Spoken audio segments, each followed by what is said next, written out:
An item today, or is this just information? I am asking for direction. Okay. Direction. Yes. Okay. Yes. North, south, east, west, or what? Yeah, what direction? North by northwest? We have the big six and the big three at stake here. Yes, we do. Yeah. This group was given the general direction of address and make recommendations for the issues associated with the county's gravel roads, and there are issues with gravel roads. We're going to talk about that. It was an ad hoc committee. There wasn't a charter developed. There wasn't specific goals and direction and assignments. So it was comprised of Commissioners Click and Brown, whose districts compose largely the unincorporated areas and had many of these issues. We also added residents that live on gravel roads, 2 from each district, Terry Atwell, Randy Hutchins, and Harold Phelps and Bruce Duvall. And that was really important in that it gave a perspective to the commissioners in this group of what it's like, what the issues are of living on a gravel road. This group met 3 times, an hour and a half each, so it was a significant time investment. So thank you. I see Harold in the audience today. Thank you for attending and contributing to that. I think it made this a better discussion, better recommendations, and better product. 3 essential recommendations came out of this group. One, and by far, I would guess 85% of the discussion on these 3 meetings focused on the dust control method of chip sealing gravel roads. So we're going to spend a lot of time this morning talking about that. The second was a dust control subsidized county program using material called magnesium chloride. It's not quite as good as a chip seal, but it's a fairly good dust control. And then the third item and recommendation was improving gravel roads based on warrants and safety, not just continuing cranking the wheel and improving gravel roads. So we're going to take a step back. I'm going to take about 5 minutes and go through the history of gravel roads. Much of this information I gleaned from Norm Bowers, who was the former county engineer here and who gives an excellent presentation on the history of roads in Kansas. And this is part of his presentation, and I picked his brain for a lot of the information of what happened in Johnson County in our history of gravel roads. It's great information. And no, that's not Norm in the picture. I grew up on one of those roads. I bet. That's a dirt road you? we're going to talk about.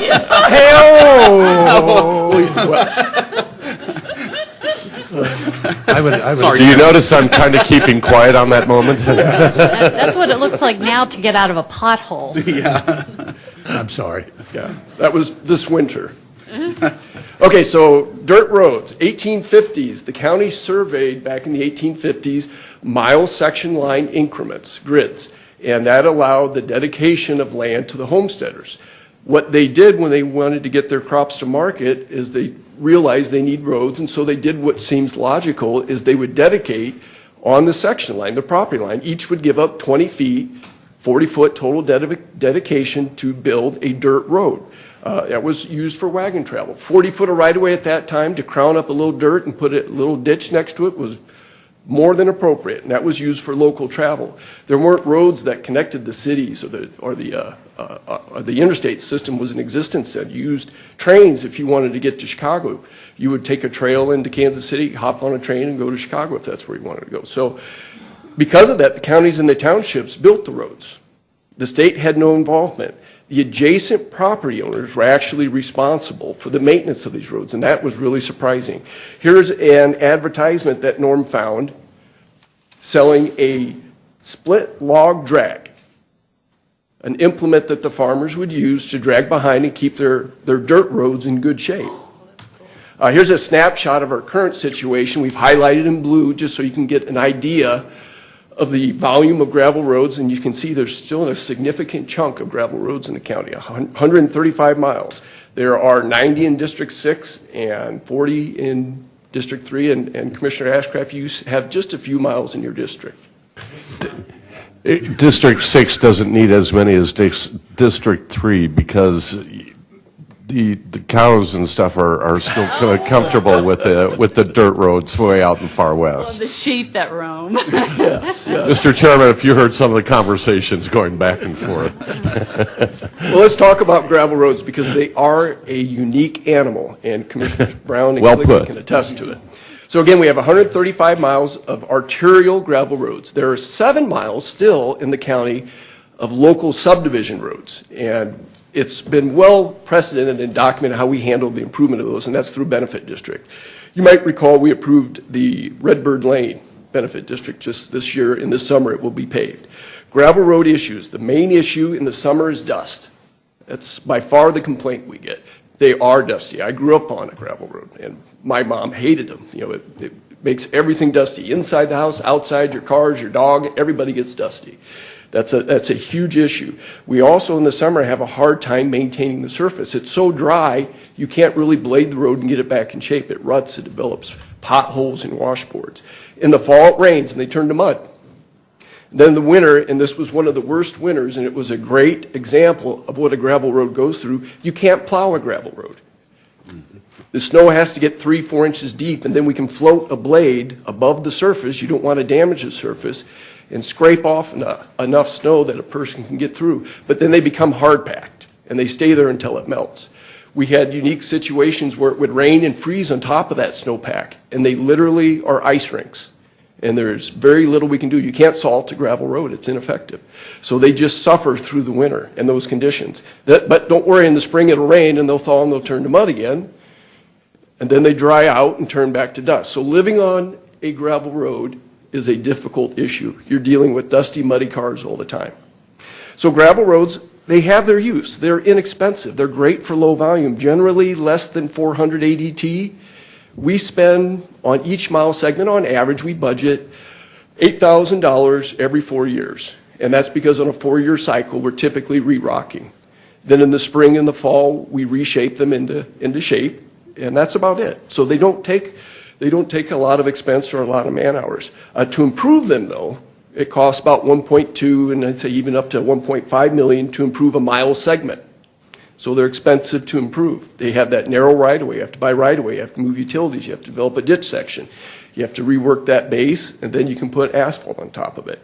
So just as a reference, if you were to improve all 135 miles, that would take about $160-some million. Plus, you would need to add to our maintenance budget $2.2 million every year to maintain them as an asphalt road. It costs more. So let's talk about the road improvement history. They were dirt roads, and then in the 40s and the 70s, it was kind of seen that, hey, this car thing's taking off, and we have roads that connect us all over. The federal funds were made available to get us out of the mud. And I wondered, did they have a dirt road task force back then? And we started putting gravel on top of our roads. You felt lucky if you had a gravel road back in the 40s, 50s, and 60s, because a dirt road is impassable during inclement weather. It could take weeks to dry out before you could leave your home. When they were gravel, those are largely passable all the time. 70s and 80s, and this is where Norm told me they started putting asphalt on top of the gravel. So it was that same road that the settlers built that put rock on top, now we're putting asphalt. We started improving a mile a year of gravel road. And that's where we'd buy right-of-way, add shoulders, move utilities back. Just as a frame of reference, 70 was completed in 1970. That wasn't that long ago. And we started also improving asphalt roads. We couldn't quite place it, but somewhere in the 90s, meaning we're taking those asphalt roads that we had done no improvement to, either reconstructing, adding shoulders, putting a ditch section in. Drainage is the big issue we're trying to face. The 90s through 2000s, we still continued cranking the wheel on gravel roads, but it was at a much slower pace. We quit just overlaying, and we started improving them. And if you would donate the right-of-way, it would move your mile segment up. We also eliminated in 2000, the county provided dust control. The county used to provide dust control to all the residents. Since about 2010, we've still been cranking the wheel on gravel roads, still improving, but at a much slower pace. We do about a mile every 3 years or so now. You know, if you do the math on that, 135 miles, and you're doing a mile every 3 or 4 years, you're hundreds of years before everything gets improved. But again, gravel roads have their place on low volumes.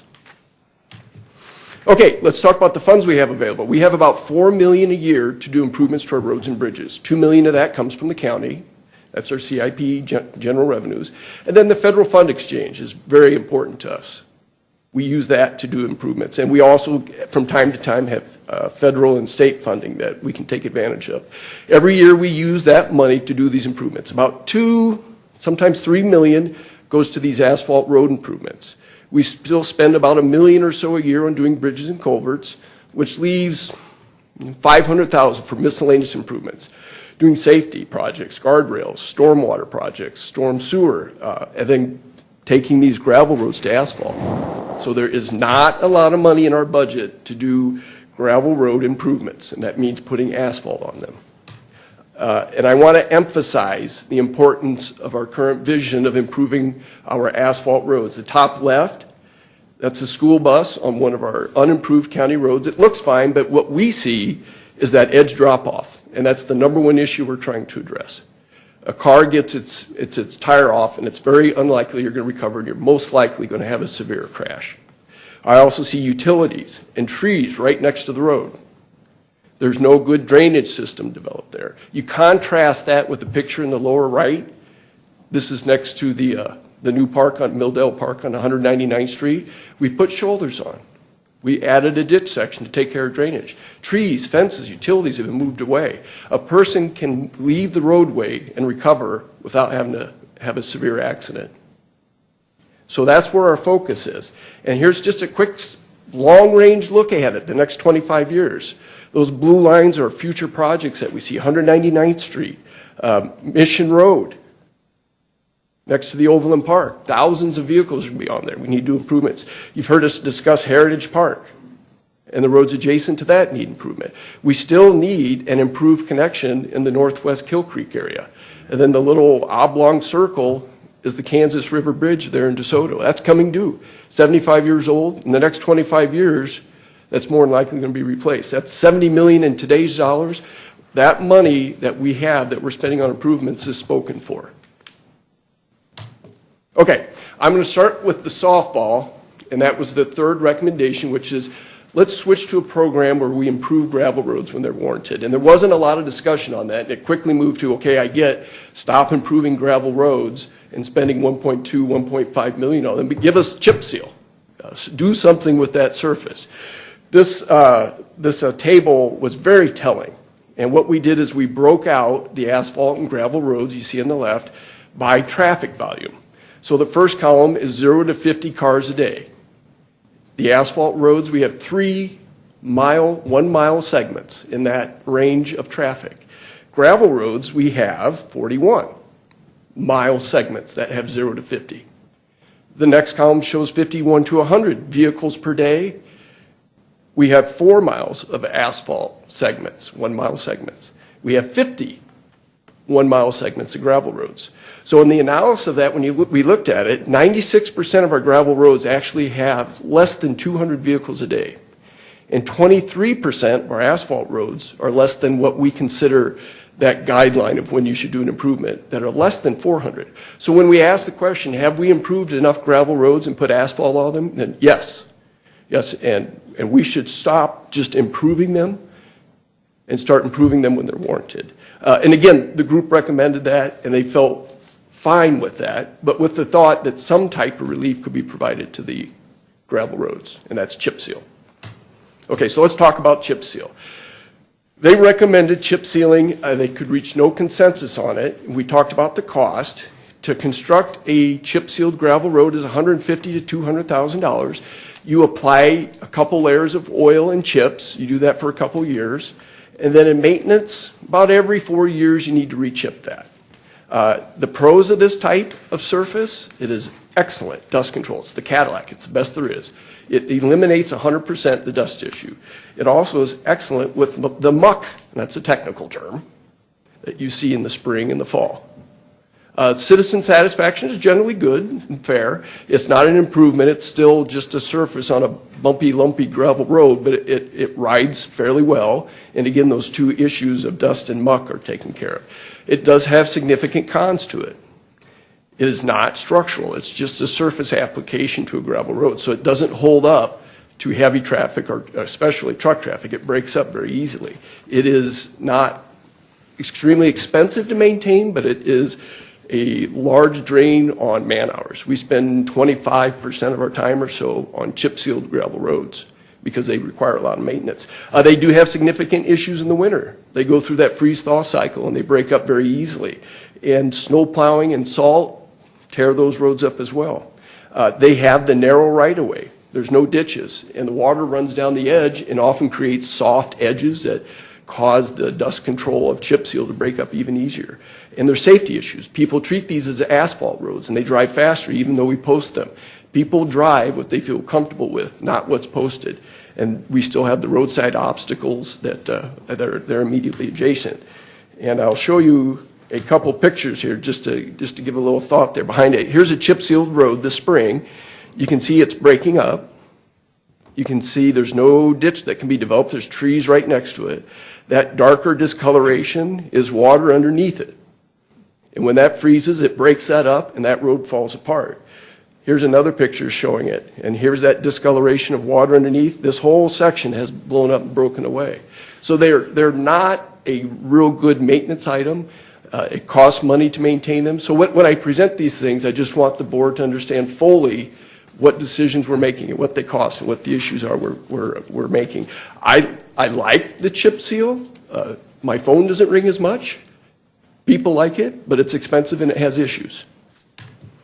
Okay, so the recommendation. Again, there was really no consensus on how much, but there certainly was consensus that they would like to see funding for this. Just for discussion purposes, a 5-year conversion of 135 miles, that would take $5 million each of those 5 years to convert, and then a total, after we're done, of $550,000 or so for additional maintenance every year from then going forward. I'll stop there. That was the big recommendation. Again, that was the most of our discussion, and see what questions or thoughts folks have. Okay. Source for funding? Was there discussion about where the money would come from? I would suggest that, this probably can't be considered on its own, and during your budget discussions, and you'll see in next steps, that's our recommendation during budget discussions, that this can be brought up and discussed. Okay, all right. Other questions? Ms. Hansley? I just wanted to ask Mr. Pita, if you could help me make sure I'm understanding that the gravel roads are the ones when you drive on them, there's little stones and they kind of come up underneath your car. The chip and seal looks more smooth and doesn't have, unless there's breakage like that, you don't have those stones coming up. And then obviously the asphalt is a whole different thing. Am I understanding that correctly? That's exactly okay. correct. Just want to make sure. Thank you. Mr. Brown, did you have a comment? Mr. Ashcraft? Thank you, Mr. Chairman. Mr. Pedic, I'm sorry I didn't get a chance to review this before. Excuse me, Mr. Pedic. I'm sorry I didn't get a chance to review this before the meeting, so you may have answered this and I just missed it. The chart on slide 13 didn't seem to total, and I was just wondering if I'm missing something with that, where it says asphalt, gravel, then total. Some of them total, some of them don't. So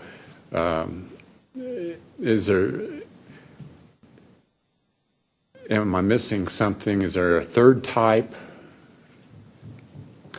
There is. We also have a category, and I know the answer to that, but I can't remember what the answer is. We did look at that, discuss it.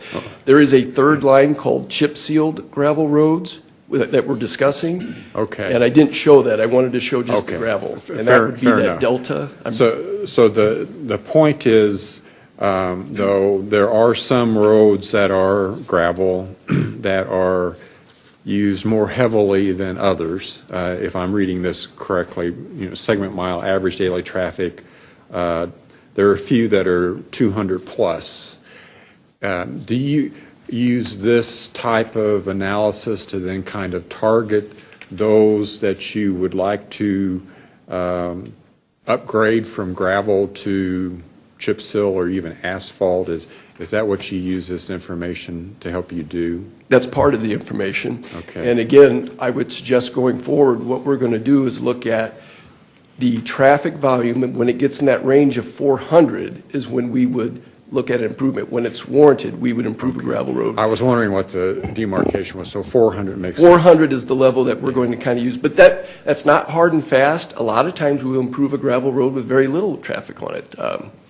For example, by the BNSF, when we knew there was imminent development and there were going to be thousands of vehicles, we paid 191st Street as part of that project, even though it had very little gravel in there. So it's not a hard and fast rule, but that's what we would look at to say, hey, this road, because of development and traffic, we need to take it from gravel to asphalt. Fair enough. Now, one final question, kind of goes to the chairman's question. Do we have any mechanism available to us to create, for lack of a better term, a benefit district for improvements of these roads? If residents out in a particular area want to upgrade it for their benefit, since they may be local users, could they do that? A benefit district could be used to improve an arterial road, but because of the price, I have this conversation a few times a year with different folks.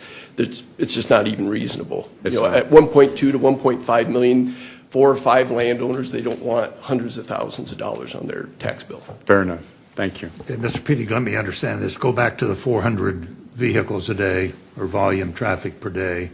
And that's kind of the dividing line, so to speak, or the determining factor. The rest of the information on your recommendation, does that include current measurements, or is that future measurements also? If you mean measurement, the traffic volume? Traffic volume, Yeah, that was 2016, and this year we're doing another. So we do traffic volume measurements every 3 years, and we take a look at those. Okay, so currently, based upon that measurement, how many miles would we be looking at over the next 3 to 5 years? Is that what you're showing here? Yes, I am. Couple things. One, we have a few gravel road projects that are in the hopper we're going to complete. There is 0.27 miles in that, if you look at the far right, that's Waverly Road south of 56 associated with the Burlington Northern, and that would be the only segment that we would consider doing some type of improvement on at this time. Go ahead, Mr. Clinton, Commissioner. did you But have? that's a whole different can of worms there. On the Waverly Road component, the piece there is 3 different entities, Johnson County government, the City of Edgerton, City of Gardner, and there is, at this point, no consensus on who's paying for what, when it should happen, if it should happen at all. There are very, very different opinions about what's going to happen there and what should happen. So that certainly needs to be represented here, but that is very much on hold at this point. Okay, Mr. Klicka. Mr. Chairman, just give you a little bit of a feel for the meetings that we've had. Number one, there's some members on that committee that feel like every road in the county should be asphalted, at least.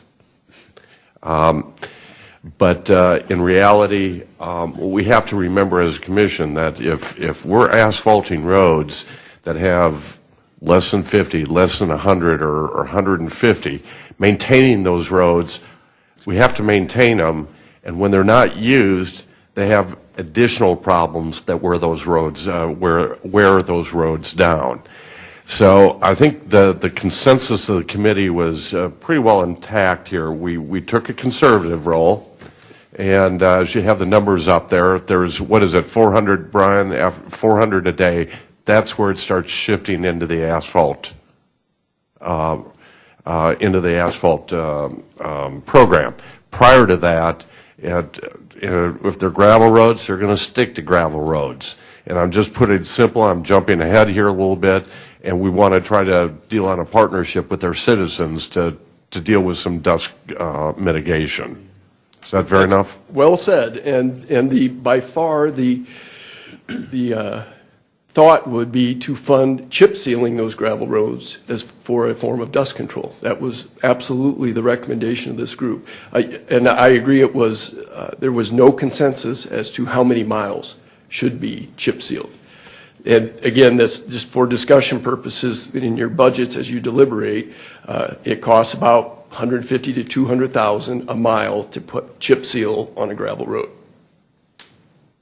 But again, specifically, the recommendation that you're asking us to consider is that over 5 years, we do 135 miles, $5 million a year for new construction. That was one of the recommendations. There was no consensus on that volume, and Commissioner Klicka mentioned that maybe it's appropriate to leave 0 to 50 traffic volume alone to keep it gravel. Maybe you, not instead of all of them, you do 100 miles, or you do 50 miles. There was no consensus on how many miles to do. Some folks were adamant, do them all. Okay, all right, Mr. Brown? Thank you, Chairman.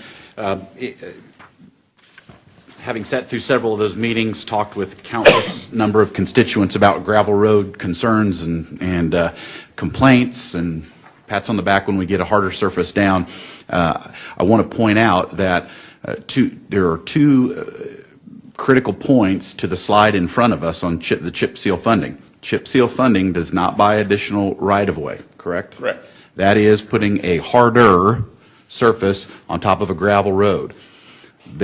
I have received multiple times input from the sheriff himself and from deputies, patrol deputies, about concerns about improved roadways with no shoulder for vehicle breakdowns over crowns of hills, for traffic stops.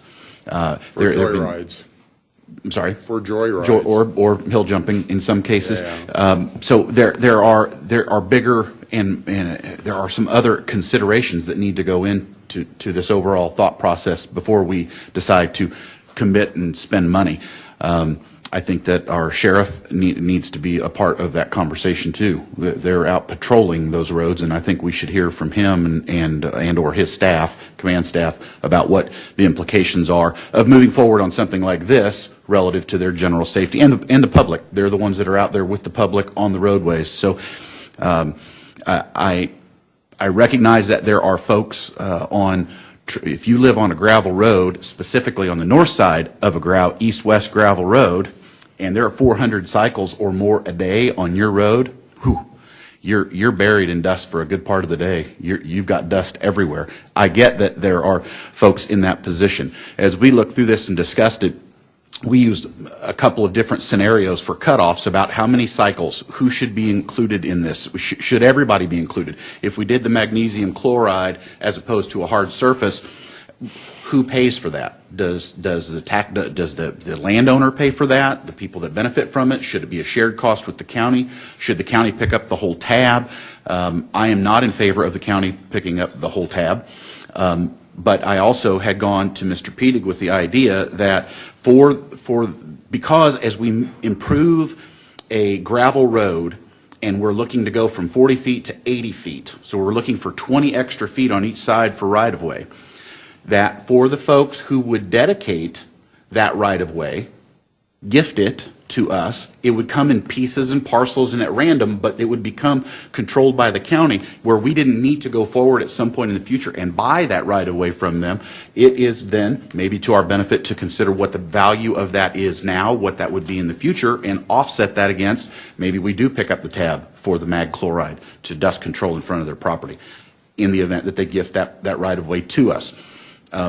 We've had multiple conversations about that, and I'm not sure how that all landed, and there's some numbers that need to be run out and figured out what is the overall long-term benefit. How long do we provide it for free? How many years do we provide it?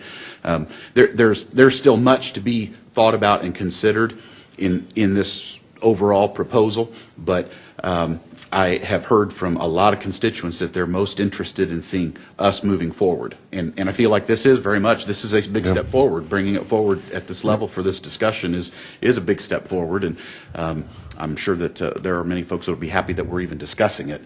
But I don't think the solution is to run out and asphalt every road. We can't afford the solution of go out and buy 40 extra feet of right-of-way through the whole county and asphalt everything with right-of-way ditches and drainage control. There are just a lot of pieces and priorities I think need to be given to where we're going to dedicate and allocate and spend this money. It needs to be well thought. Mr. Klicka? Mr. Chairman, Commissioner Brown has stated a lot of the things I totally agree with. And for the commissioners here around the dais, so you understand some of the dynamics that we deal with having this issue in the rural side. In my case, I have constituents that don't want any improvements, period. They feel like any improvement is going to add more traffic, It's going to take away from their privacy, and Mr. Chairman, you've sat through a couple of those meetings with me on that. They don't even want a tree moved from the side of the road. They're also concerned about improving property value and, Right. and raising their property taxes. And so you've got that on the other side. Then you've got the others on the opposite side that are extremely concerned about traffic, kids going up and down the roads, and not having the shoulders. So it's been a tough balance, and we're never going to get it perfect. I think the biggest concern that we're trying to address, at least today, Public Works has been very, very good of trying to help mitigate the asphalt road issue, building the asphalt roads as the demand is requiring out there in the community. If the number of vehicles on the roads are increasing, getting beyond the 400 or whatever a day, it hits their target. They are moving forward on that to get that worked out. But prior to that, I think the number one issue that many of our constituents are dealing with is cut down on the dust. And I think the proposal here of doing a 50-50 split on dust control, I think makes sense. It's a good transition or a good balance there that I think a lot of constituents would benefit from. But it also makes them put a little bit into the program there, so it's not just a giveaway. Well, that's a great segue into this next piece, Please, which is go ahead. to discuss that type of program. So the other second recommendation, this is the last recommendation that came out of this group, was to develop a dust control program.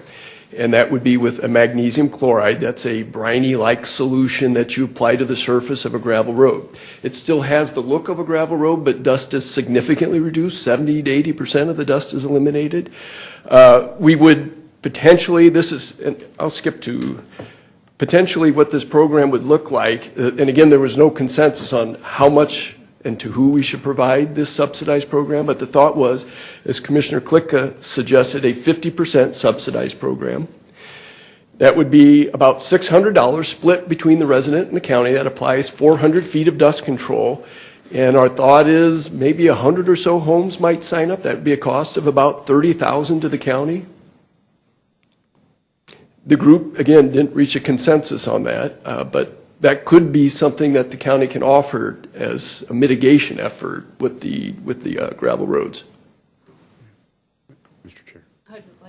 Ms. Fast. Sorry, then. Yeah, as someone who grew up in a farm, and I mean, my parents, our neighbors, we did not want the county to come in, and we fought that. I mean, and I have many friends in rural Johnson County. They want the gravel road, so I just don't want the assumption that everybody wants asphalt. But I was wanting to ask, how do you? I mean, is this a voluntary program? I mean, it's just like leaf pickup with cities. You know, either you do everyone. I mean, it's really hard to get everyone to pay. Does this go on their property taxes? And then I have a second follow-up question. You know, and I would agree with your comment. I know sometimes you think folks want an improved road in front of their house. It is not the general consensus of folks. They have more of your thought, Commissioner Fast, of we don't want any improvement from it. We're happy with our gravel road. We don't want you taking out trees and putting ditches in. We hear that a lot from folks. So it's a little bit surprising. You would think folks would want to have an asphalt road in front of their house that's safer, that increases your property value, but not necessarily. Yes, this would be a voluntary subsidized program that if someone were interested, they would sign up. We would shape the road. We would let a contract every year for the application of this magnesium chloride. We'd show them the houses that signed up. We'd work with that contractor to prep the roads and apply that. That type of application typically lasts a summer, and it needs to be reapplied every year. So we have a handful of folks that do this now. They pay for 100% of it. I would guess we'd get quite a few more if we subsidize, but I don't see it being a huge number. I guess my follow-up, yesterday I met with the mayor of Overland Park and the city manager, and one of their concerns is increasingly difficult for cities like Overland Park with eminent domain. There's going to be more and more development in the county, And then on these roads, I mean, how are we planning for the future if we're now going to be the ones, you know, with increased developments? I mean, you can see where the development's coming, and especially in developed areas, we're going to have to be responsible for the roads. And are you doing any sort of that long-range planning? That's an excellent question. And what we have seen, and I'll go back to our map of future projects, and what we're seeing is development patterns that geographically are in odd locations that create stressors on our county infrastructure. So as an example, the Overland Park, we call it the island annexation, extends down like a foot, and those folks are going to be using largely unincorporated infrastructure to get back into the city.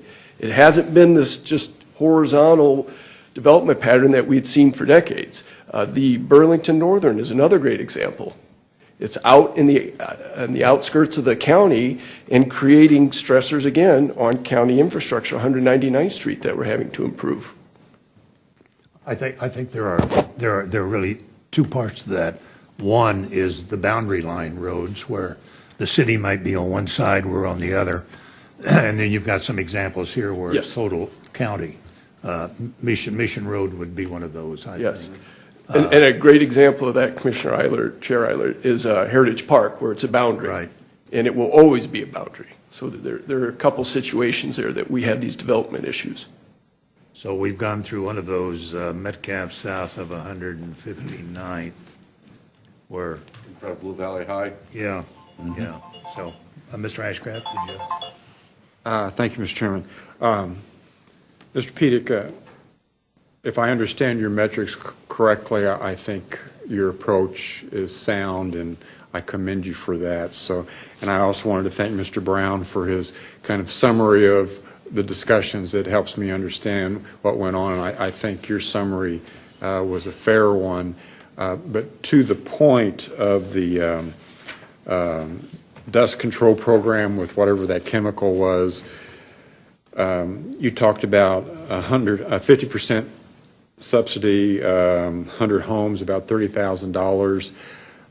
Was there any consideration of that, maybe that being a pilot to try it and see what the response is? Because my recollection is, don't we do something like that with certain sewer improvements in homes to encourage people to consider the program? That way we can judge what the demand is on the program before committing large amounts of money, or maybe there is no interest, and so there wouldn't be much expenditure at all. Was that considered a kind of a pilot approach?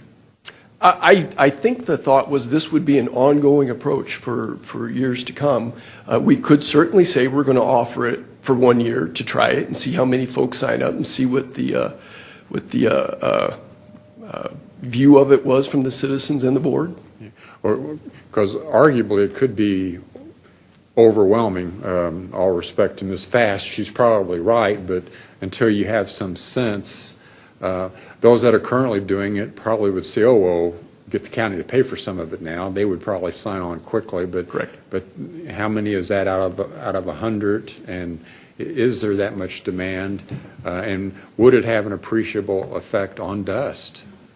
It's effective with dust. It doesn't 100% eliminate it. It gets it in a 70-80% reduction range. The table I brought up gives you a look at the number of houses in the county based on their distance from an arterial road. So we have approximately, this is just estimates here, 20 houses within 100 feet of a gravel road, 111 houses that are between 101 and 200 feet, all the way to about 600 houses that you can say are within 1,000 feet of a gravel road. So the maximum county exposure, if everyone signed up, about $250,000 to the county. A year. A year. And I would be shocked if everyone signed up. I would guess because there's skin in the game on both sides. Right. Some folks are fine. Some don't mind the issues. Well, it seems to me in general, and maybe we're getting there with the next steps, but the dust control seems to be an issue that we should give some priority to, number one. Chairman. Number two, as we look at the other improvements, what Mr. Brown said of dedication of right-of-way, I think is a very effective way. We used that in rebuilding city streets and putting in storm drainage, that right-of-way necessary for those improvements would be dedicated. And that was one way that we kind of prioritized areas that we were working in. So, yeah. Mr. Chairman, I would definitely agree from that standpoint. I also see this as, if call it a pilot or not, once this gets started, it'll probably continue on until those roads are ultimately improved. But I think, too, from my standpoint, I'd kind of like to see this concept with the dust control, to see where the pressure points are from the public, from these folks, as how fast they actually want to see these roads asphalted and improved beyond. Because chances are, if we can get some relief there, the sense of urgency may not be there for the huge expenditure down the line, at least as quick. That's possible. Mr. Ashcraft. Thank you, Mr. Chairman. One clarification, Mr. Pedic, on slide 12, you highlight some roads that are important to consider. Would CARS money be available to help support those improvements? They should be. It should be. Yeah. If we want to. Yeah. If we want to. That's that will be a policy issue that I imagine will be coming forward here in the next few months. Might not be happy about that. Yeah, that's where the battle is. And no, fair point, but I just wanted to make sure. But no, it would have to be part of it. It should be a part of the discussion, and yes, the cities won't be happy about hearing that some portion, whatever portion that is, gets carved out and is being dedicated for this, but we have responsibilities as Board of County Commissioners for the whole county, not just to our cities. So there are other factors that must play in, and it's part of the discussion. We will all hear from our cities. Well stated, Commissioner Okay, Brown. Mr. Petey, next steps. Okay, so next steps, if the board would like us to, and this is where I'm looking for direction, we could put the parameters around a dust control magnesium chloride county subsidized program and bring that forward either as an agenda item or as an additional study session to see what the appetite is of this board to consider something like that. And again, this is the magnesium chloride, $600 a house split evenly, 50%. So it's a very modest type of program. We could explore that further. The other is, and you asked this at the beginning of how to consider this, but again, this group really wanted to see funding for chip seal dust control on the gravel roads, which is significantly more expensive, and it has the other issues associated that Commissioner Brown stated very well of no safety improvements. That can be considered during the 20 and 21 budget discussions. It's difficult to I think, make decisions on large budget items in the vacuum of just that issue. So the two thoughts there is, one, if you want us to go forward with a subsidized program, and two, during your budget deliberations, we're available to answer questions on a chip sealed program. Well, I think both of those make sense. Yes. So I don't know in what form you come back to us. We can, I guess, decide that later, but I guess my opinion would be we need to move forward. Mr. Brown. Okay. Thank you, Chairman. I would like to see as a part of that discussion a breakdown from Public Works about maybe over the last couple of years right-of-way acquisition, and then that translated and broken down into per foot, per 10-foot segment at some interval, so that then we could project it forward for those who are willing to have a conversation about donating the right-of-way. At what is the cost benefit to the county? At what point does it tip? Very good. Thank you. Other comments, Mr. Ashcraft? Thank you, Mr. Chairman. Mr. Brown, well said. I'm supportive of that. Just a kind of a question of clarification. Earlier, we approved a contract for some overlay that came in $150,000 less than engineering estimate, which I suspect was budgeted. So is there $150,000 in your budget flexibility to cover this coming year? No. Whoa. Storms. Snow will move I have a feeling that's going to be a continued discussion with you, Mr. Ashcraft, here after We this have meeting. significant repair issues from the winter, so. Significant Yeah. repair issues. Wow. And I don't disagree, but it goes to the point of priorities then. If we're going to spend $100,000 extra, is this the priority we should spend it on? Or should it be potholes and, Well, the reason for the whole discussion behind where our budget money goes for improvements was to show you the arterial roads, asphalt roads that desperately needed improvement. That's where our money should be going. So I paint that picture for you and showed you that 25-year look to make it clear that we don't want to move money from what we're currently doing onto this issue. It would need to be a separate funding source if we wanted to significantly apply chip seal to gravel roads. thank you. Mr. Pedig, do you, excuse me, Ms. Hanslick. Oh, I just had two questions that, and maybe these are very basic, but since my district doesn't include any gravel roads, are there private providers of mag chloride? Like if my house is near a gravel road, could I call someone and say, I want you to do the mile in front of my road and I'll pay you for that? Is that something that people have an option? Yes, that's our current dust control program. We will go out and shape the road and get the gravel road smooth and put the crown back in. You want to get the gravel road shaped before you apply dust control, because once we drop a blade on it, it ruins it. So we coordinate and work with the citizens. We have them sign up with us. There's one provider right now, Scottwood Industries, and they will apply that for a fee, and that's about $600. Okay, so there is an option for people at Yes. this point in time. And then the other question I had is, it sounds like we're just, at this point, just estimating the number of households that might participate or be interested in participating.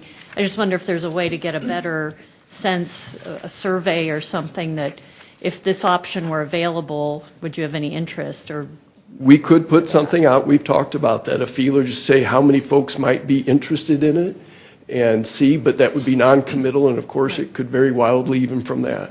Right, thank you. I think that's impacted by one's perception of the effectiveness of what's been done. Yeah. I recall there was hesitancy from property owners to engage in the street improvement program until they saw what was happening to their neighbors, and then they all immediately jumped in. So I think that's a factor. Ms. Fast. So how is it, do you pull it behind your truck and then so you do it like right in front of my farm place, then you lift it up and don't do it in front of the next, so you're up and down? That's exactly it, correct. And so what is the impact of that chemical, on crops, or if you're a gardener?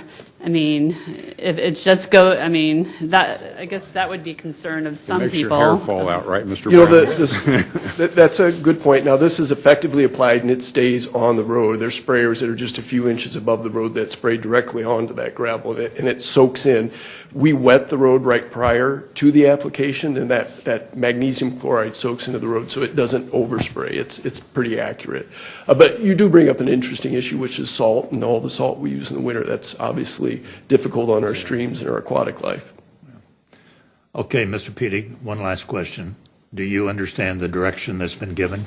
I do. We're going to put something together, and the vehicle that we will present it to you, I think that might be a study session or an agenda item, probably a study session. All right. Okay, other questions?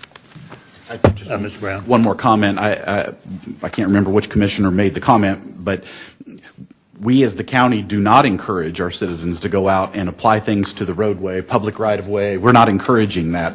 We want them to come to Public Works and talk about what they're planning to do and work with our Public Works Department, not take it upon themselves to grade or improve or apply a product to our roadways. Yeah, thank you, Commissioner, for saying that, because that does happen, and that creates a headache. All right, well, thank you very much. We are adjourned from our Committee of the Whole, and Thank we you. have a 1 p.m. Work session at room 202-204. Thank you all. Thank you, Mr. Chairman.